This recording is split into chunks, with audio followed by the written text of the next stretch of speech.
520. Aku dari Prodi Administrasi Publik AP.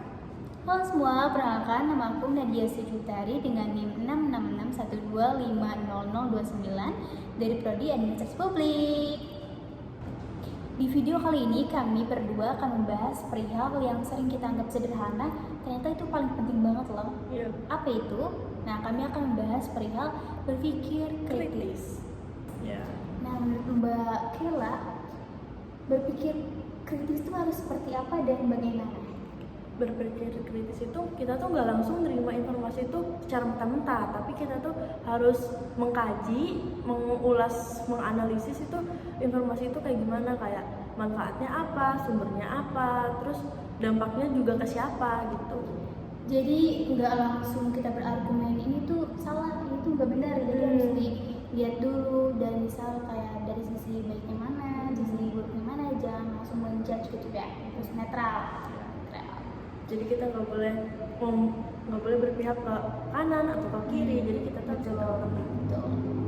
Nah, kali ini topik yang kami akan bahas yaitu mengenai bahan bakar minyak subsidi. Nah, menurut Mbak Kela nih, pemerintah kan sudah memberikan kebijakan itu bahan bakar minyak subsidi yang bisa dijangkau oleh masyarakat yang kurang mampu. Nah, menurut Mbak Kela ini kebijakan yang diberi oleh pemerintah tuh baik atau enggak? Sebenarnya sih baik, cuman salah sasaran aja nih, malahan yang digunakan tuh buat masyarakat menengah ke atas, harusnya kan itu masyarakat menengah ke bawah gitu. Jadi susah, apalagi kan semua aktivitas kita kan membutuhkan BBM gitu. Menteri Keuangan Sri Mulyani kembali menyinggung penggunaan BBM bersubsidi yang tidak tepat sasaran. Lebih dari 80% BBM bersubsidi justru dinikmati oleh orang kaya.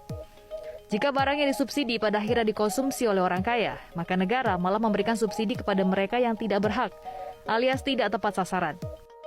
Ini 80%-nya dinikmati oleh rumah tangga yang relatif mampu atau bahkan sangat kaya. Tapi ada nggak sih sisi baiknya gitu dari kebijakan pemerintah ini? Kayak pemerintah tuh ngasih kebijakan ini tuh buat masyarakat menengah ke bawah gitu, supaya membantu perekonomian, bahan pangan gitu, membeli bahan pangan. Nah, itulah kebijakan. Pasti ada sisi negatifnya, ada sisi baiknya gitu ya. Nggak selalu semuanya tuh buruk. Tuh. Cuman buruk sih bagi sebagian orang yang tidak bisa menjangkau bahan bakar minyak subsidi itu. Tapi sebenarnya tujuan awal pemerintah membuat kebijakan bahan bakar minyak subsidi ini itu untuk membantu masyarakat yang berpenghasilan rendah. Ya, tapi kalau dari sisi anggaran juga penting banget. Kayak anggaran buat subsidi energi ini juga jumlahnya besar banget loh, sampai ratusan triliun rupiah dalam setahun. Harga Jumlah minyak itu sangat tergantung sama harga minyak dunia. Jadi kalau harga minyak globalnya naik, maka bahan bakar minyak subsidi yang dibutuhkan oleh Indonesia juga ikutan naik. Nah, akibat itu dana yang seharusnya buat kesehatan, terus pendidikan dan infrastruktur itu tuh jadi lebih terbatas gitu loh.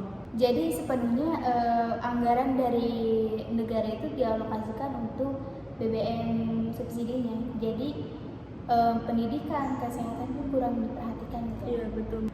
Padahal kan kayak pendidikan, kesehatan, terus infrastruktur itu kan penting banget gitu loh buat mensejahterakan masyarakat, apalagi kalau pendidikan sama kesehatan itu penting banget sih. Penting banget karena negara yang berhasil, yang maju itu pasti kesehatan dan pendidikannya yang nomor satu. Ya betul. Nomor satu.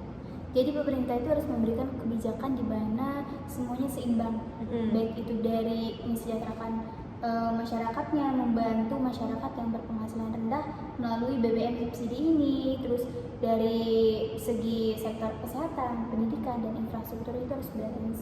Ya.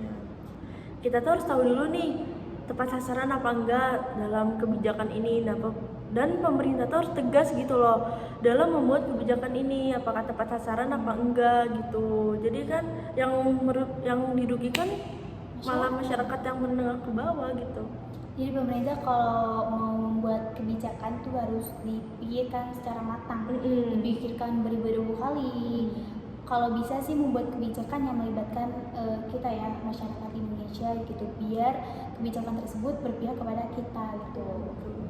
Baik, setelah kita berbincang-bincang mengenai BBM subsidi ini, bisa dikatakan bahwa pemerintah mengeluarkan kebijakan BBM subsidi ini masih kurang sasaran, masih tidak tepat sasaran. Terus kalau dilihat dari data ESDM, sebanyak 80% itu diakses oleh masyarakat yang menengah ke atas, sedangkan 20%-nya itu diakses oleh masyarakat yang menengah ke bawah. Oh, banyak banget, 80% tuh banyak sekali. Banyak.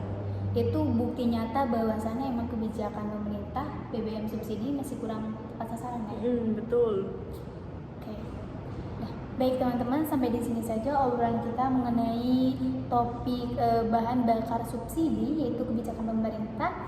Ternyata jujur banget, seru banget ngobrol-ngobrol kayak gini tuh. Betul. Lain kali kita bikin video lagi ya, dan teman-teman harus nonton. Sebelum kita akhiri, salam Logika. Bye.